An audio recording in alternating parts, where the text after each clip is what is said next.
presented by Koyan Music। बोली बोली शंकर भगवान की जय।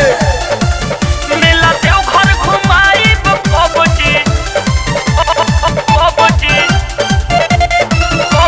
चढ़ल सावन बार केने अझुराइल सबत बनल तोहर 4G मोबाइल। चढ़ल सावन बार केने अझुराइल सबत बनल तोहर 4G मोबाइल। 100 दिन भर खेलता र पहबजी अरे पहबजी।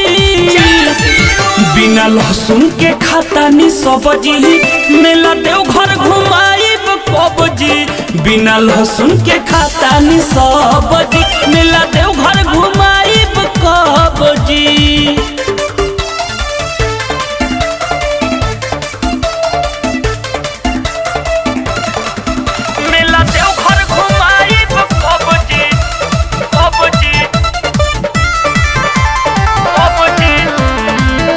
एटीएम से पैसा जल्दी लेके यहाँ सजी भोले के कृपा से करब जिंदगी भर सजी।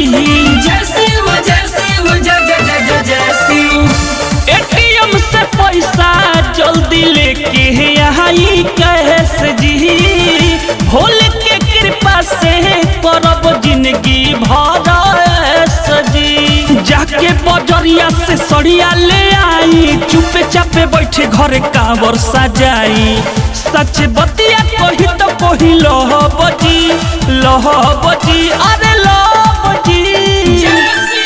बिना लहसुन के खाता नी सब्जी मेला देवघर घुमाइब कबजी। बिना लहसुन के खाता नी सब्जी मेला देवघर घुमाइब कबजी।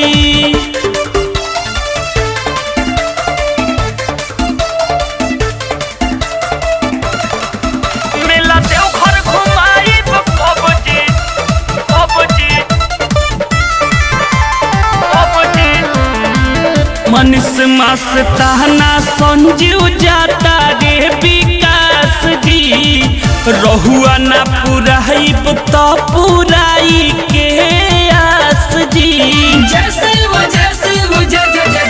मनीष मस्ताना संजीव जाता रे विकास जी रहुआ ना पुराइब तो पुराई के आस जी।